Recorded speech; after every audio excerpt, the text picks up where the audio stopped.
Welcome everyone. Greetings, ladies and gentlemen, and welcome to City Genomics' exciting webinar series.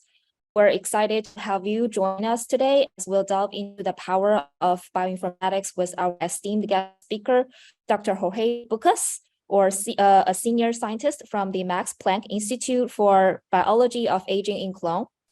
Before we begin, let me introduce you briefly to City Genomics. City Genomics is a world-leading genomics research service provider offering high-quality sequencing and bioinformatics solutions. Our comprehensive bioinformatics analysis platform is designed to help researchers and companies analyze complex data sets and identify meaningful connections between different data sources. We have developed our own algorithms and pipelines and used established tools and methods to analyze data from different sources and provide comprehensive insights into complex biological systems. Our bioinformatics platform can handle various types of data, including genomics, transcriptomics, proteomics, metabolomics, and the preclinical data. So today, webinar theme is Flaski, a bioinformatics tool for data analysis and visualization with a rapid growth of genomic data. There is a critical need for powerful and user-friendly bioinformatics tools to analyze and interpret this data. In this seminar, we will focus on Flaski, a powerful tool for bioinformatics data analysis and a visualization developed by the Max Planck Institute for Biology of Aging in Cologne, Germany. Flaski provides advanced data processing and visualization capabilities to help life science researchers analyze and visualize various types of bioinformatics data with ease.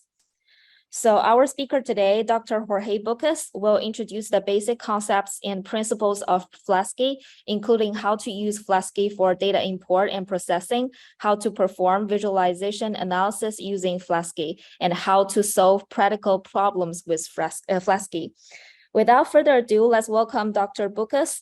So Dr. Bouças, thank you for presenting your important findings to us today. Please begin when you are ready. I'll stop sharing my screen here, and you can share your materials on your side.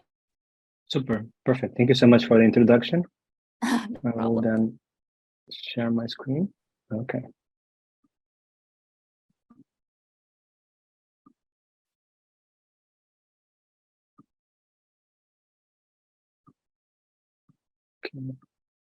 Okay. So as already said, I'm Jorge Bouças. I'm the head of bioinformatics at the Max Planck Institute for Biology of Aging in Cologne, Germany. And I'm here today to talk to you about Flaski, our favorite pet. And I guess the best way to jump into it is to understand what was our goal when we started developing Flaski. Because there are several similar solutions already out there and new ones always coming up. So it's important to understand what drove us to actually put the energy into doing this. We wanted to bring the full power of data science libraries to a graphical user interface because not every researcher can program. Wanted to have a system that would be web and server based to allow us to do continuous deployment. We wanted to have a session management and tool versioning, enabling reproducible science. We wanted to have a graphical interface as well as a programmatic interface. We wanted to be able to exchange sessions between someone that can program and can develop on one side and generate a graphic with code, and at the same time transfer that session to someone which is using a graphical user interface to further manipulate that picture, and the other way around.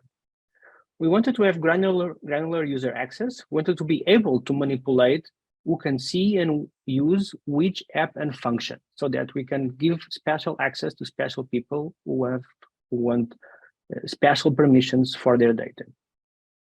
We wanted to have an open source platform with open formats and to be democratic.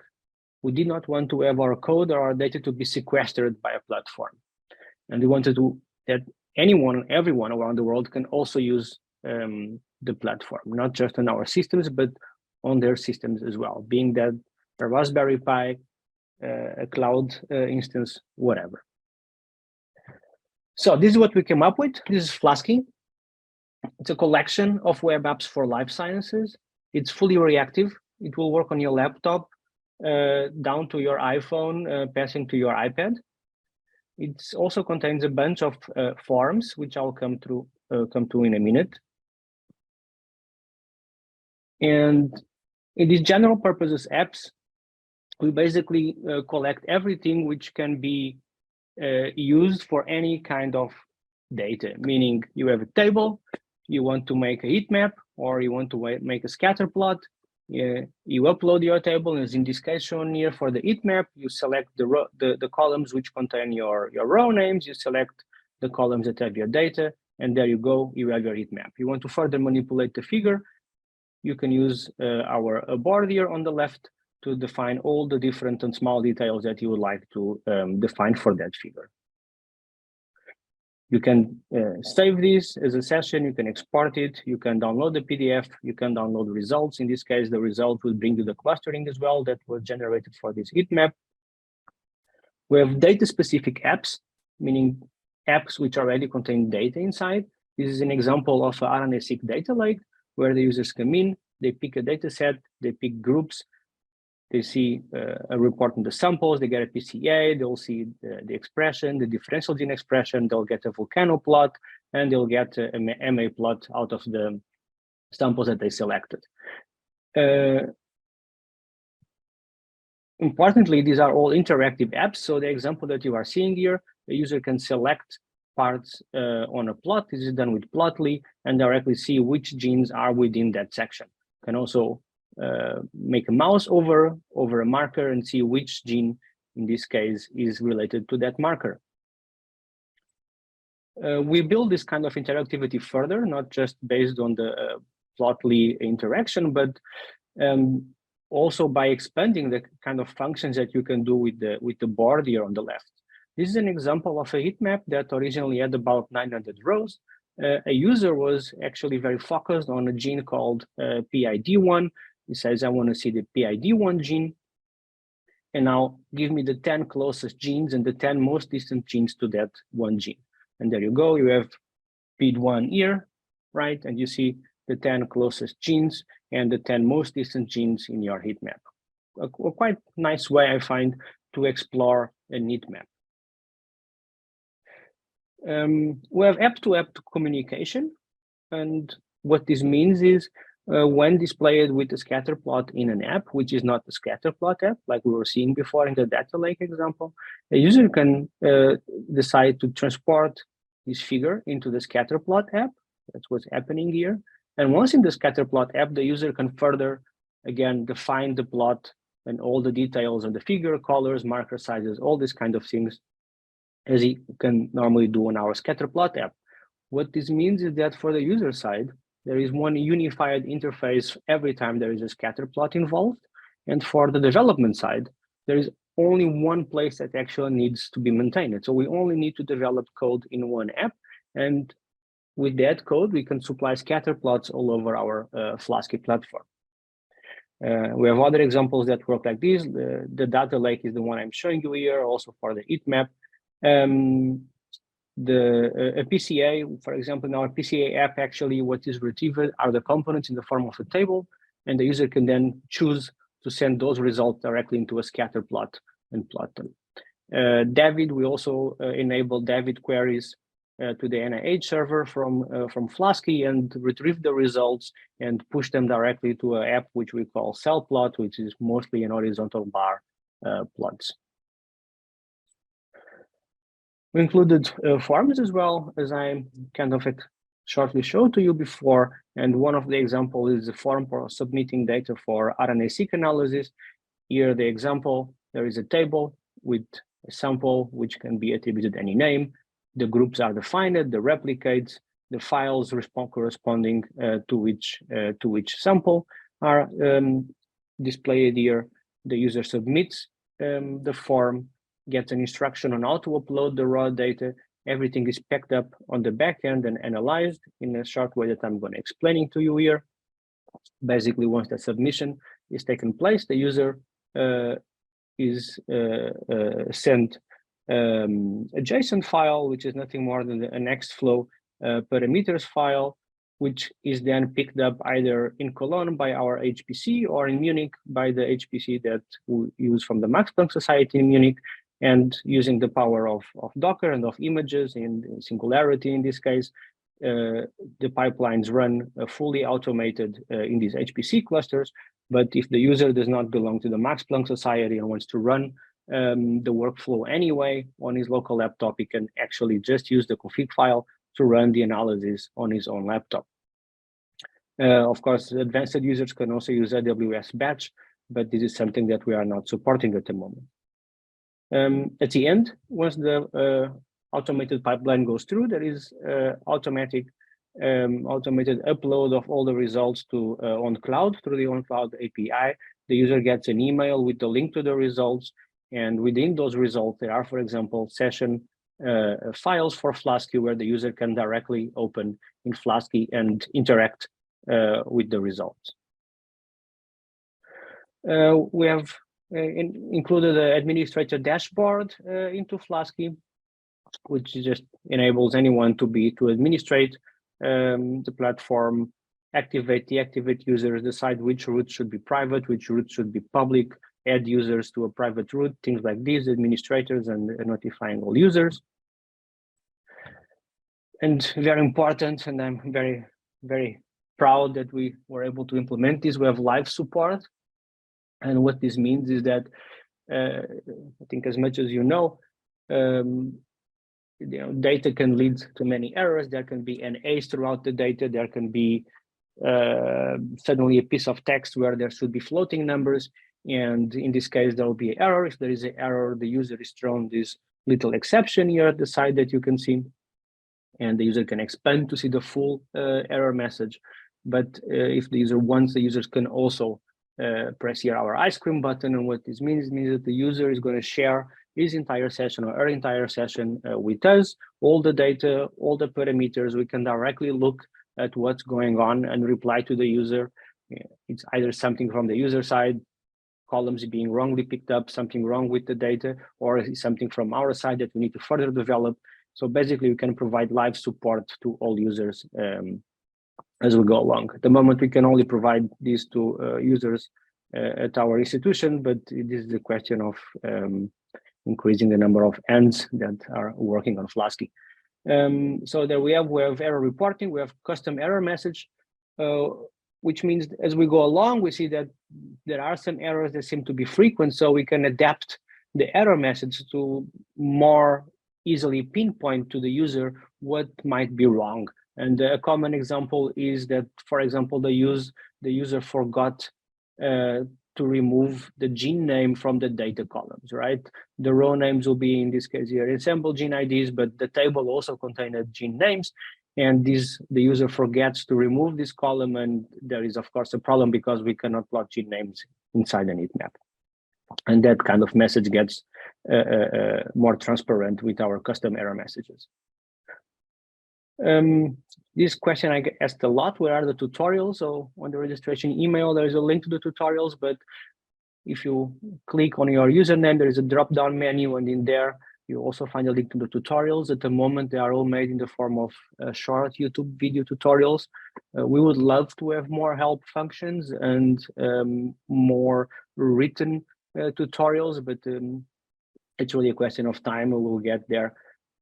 But I believe that right now, actually, the video tutorials are extremely good already. I recommend everyone to go there and mail us if you have a problem. All the sessions can actually be stored on Flaski. So if you are working on something and you are not able to finish it, you can save it. But also, if you finish it, I always recommend save it. You can download it to your laptop, but you can also keep it online.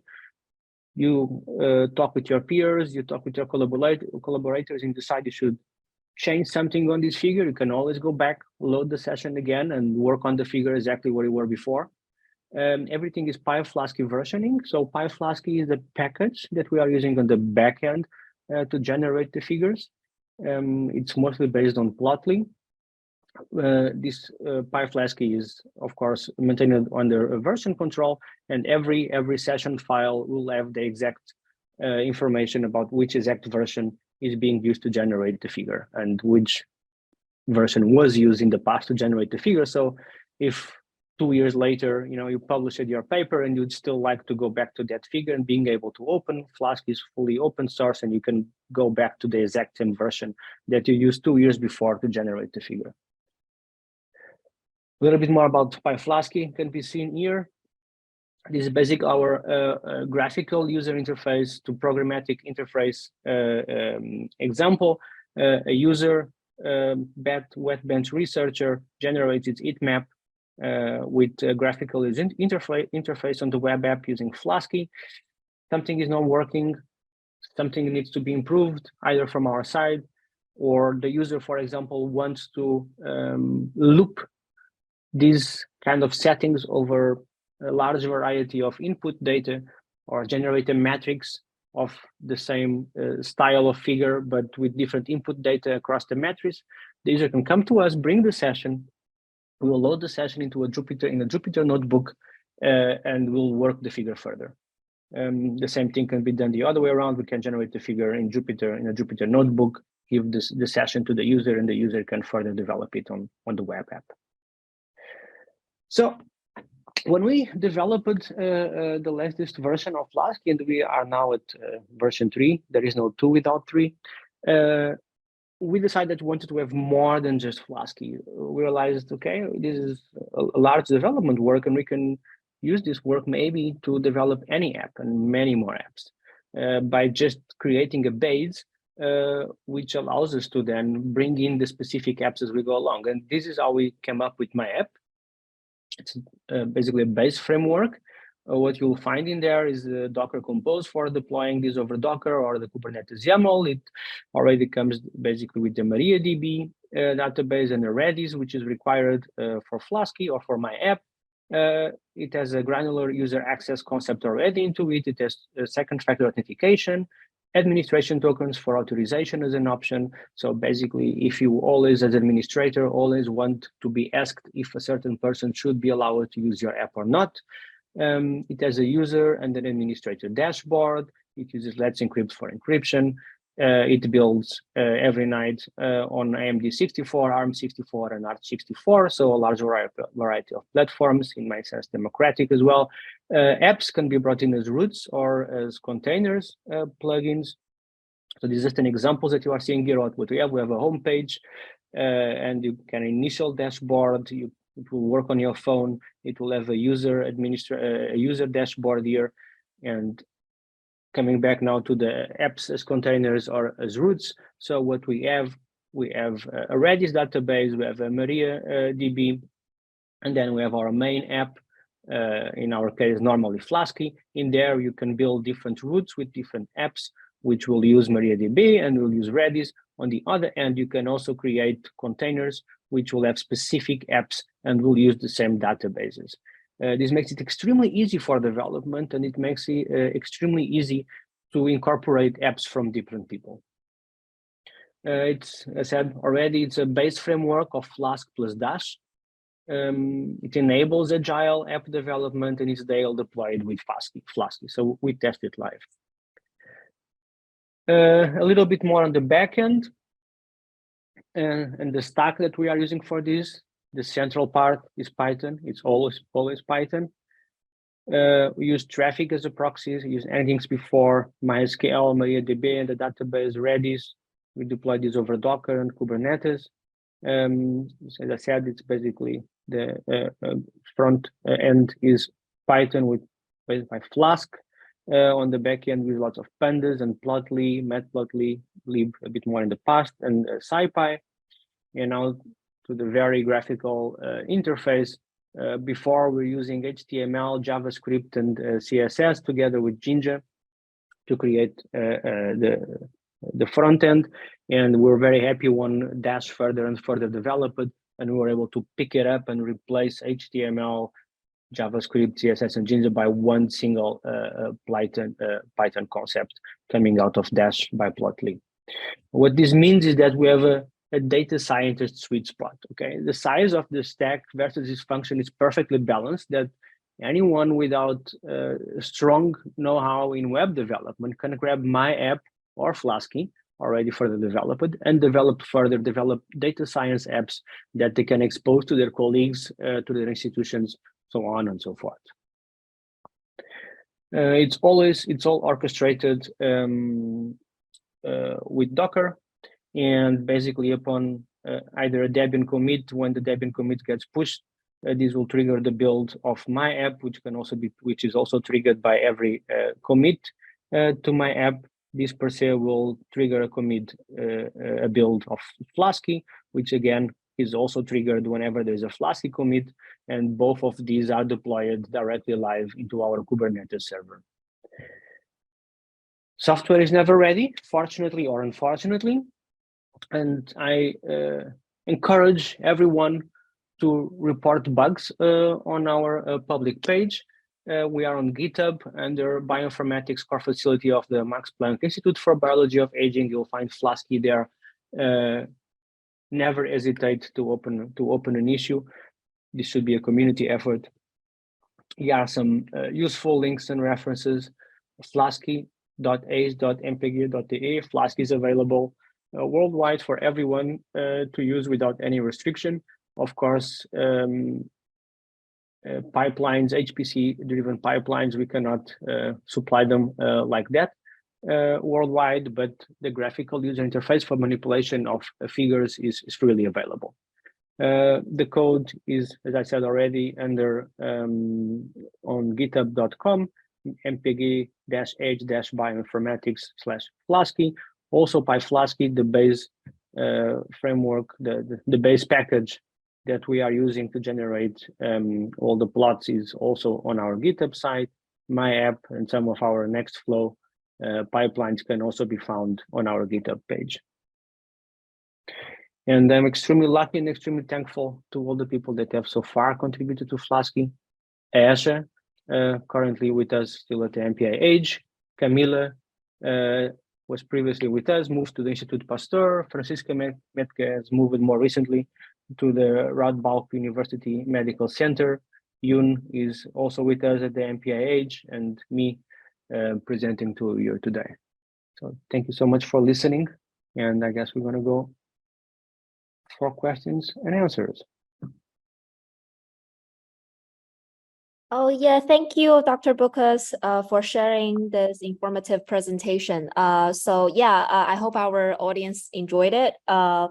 And we can move to our Q&A section.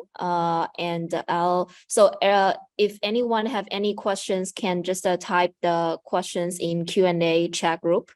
Dr. Bouças, you can check the questions there and choose any questions you would like to answer.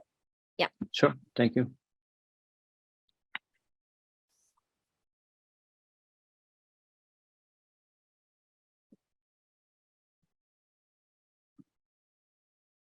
Sure. So someone is asking if I could show an example of a simple plot. Would it be fine for you if I would share my screen again and yeah, no problem. That up? Mm-hmm. Yeah. Okay. Okay.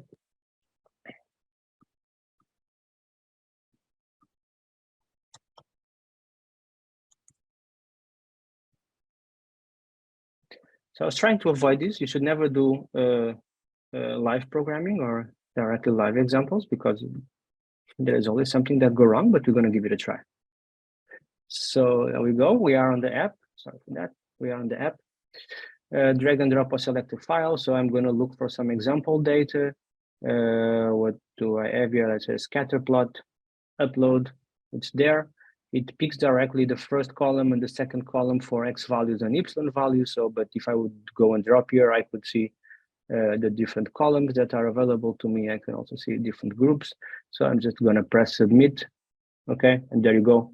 You have your first. So you want to manipulate it further. Now let's say you want it to be square. I'm going to go again, submit, and there you go. You have your mouse over, right? Now it's 0. You can then further work on the figure, and there is a bunch of work that can be further done. I hope that was helpful.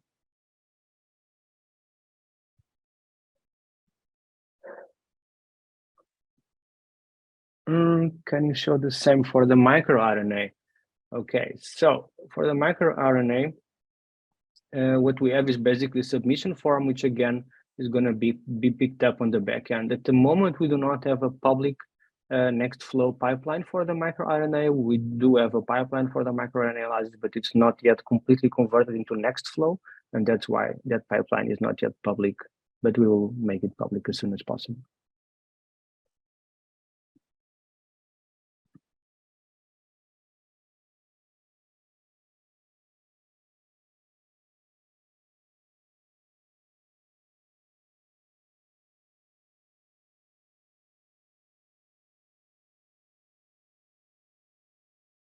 Oh, so Dr. Bouças, so I have a couple questions here.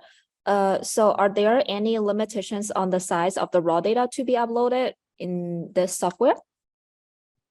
Well, sure, there will be somewhere a limit. So far, we have not really seen issues when we're doing with genomics data, let's say large gene tables with a large amount of sample.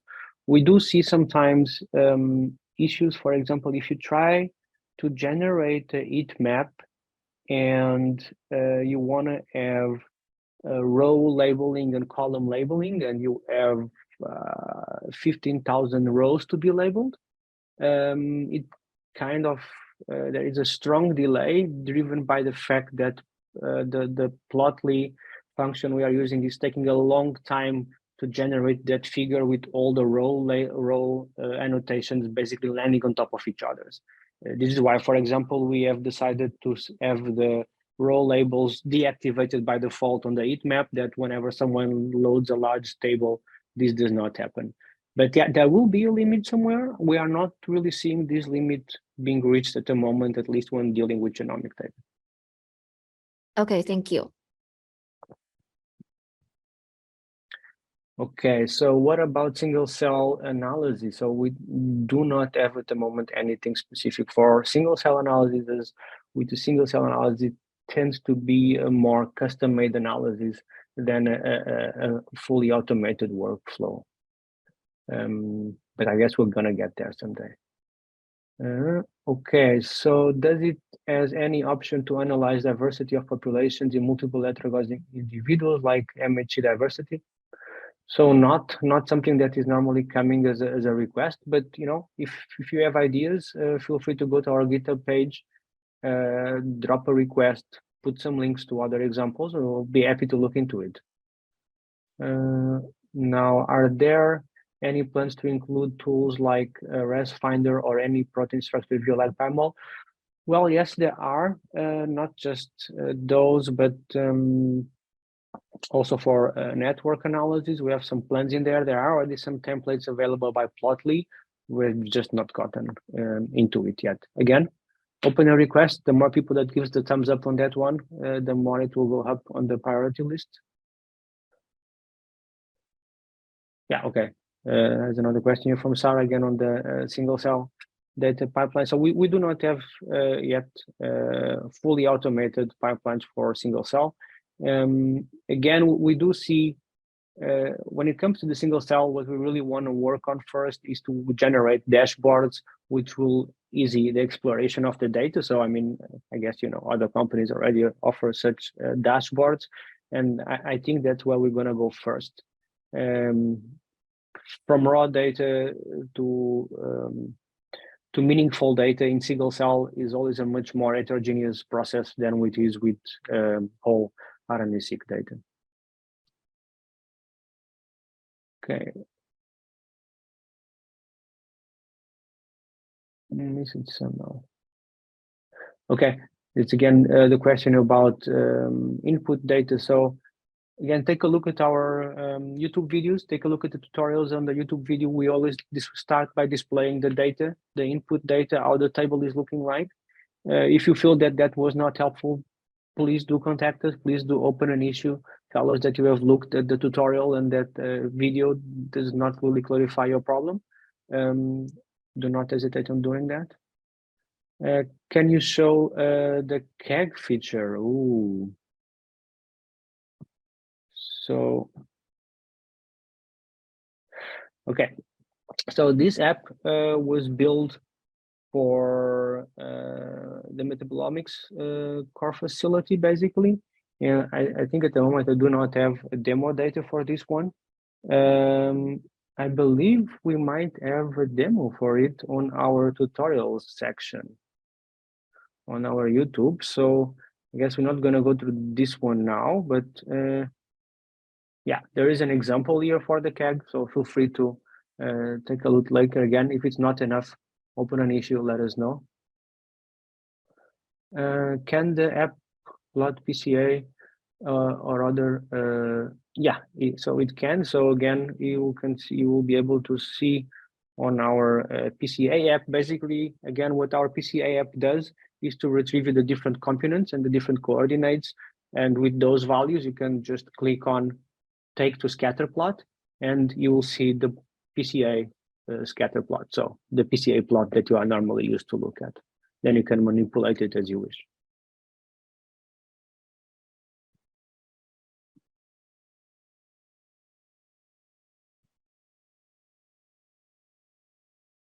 So Dr. Bouças, so how long the analyzed results can be stored in the server, or there's no time limitation for it? Alrighty, good question. So what we do, we have attributed a certain amount of space to each user. And if the user is basically reaching that overall space, the user will see how that space is getting to a limit on his storage board. Another thing that we do, we have an overall amount of space that we have attributed so far to Flaski.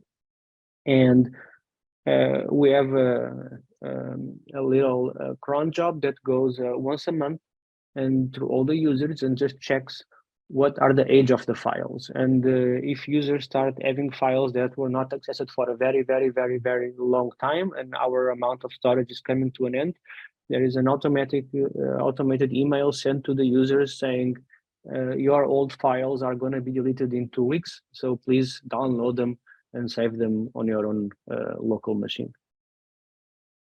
Okay, so it's kind of a reminder, right? Exactly. Okay.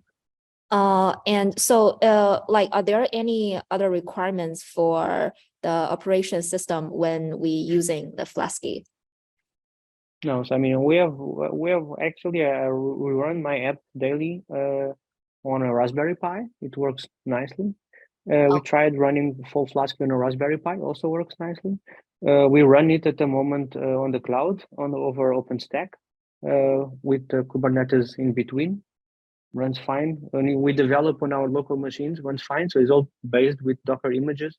So there is no real special requirements. For data analysis though, if you try to analyze large numbers of data points on your iPhone, it will not work. But that is more, I don't think you want to analyze large amount of data points on your iPhone. But Okay, thank you. Thank you. So any other questions?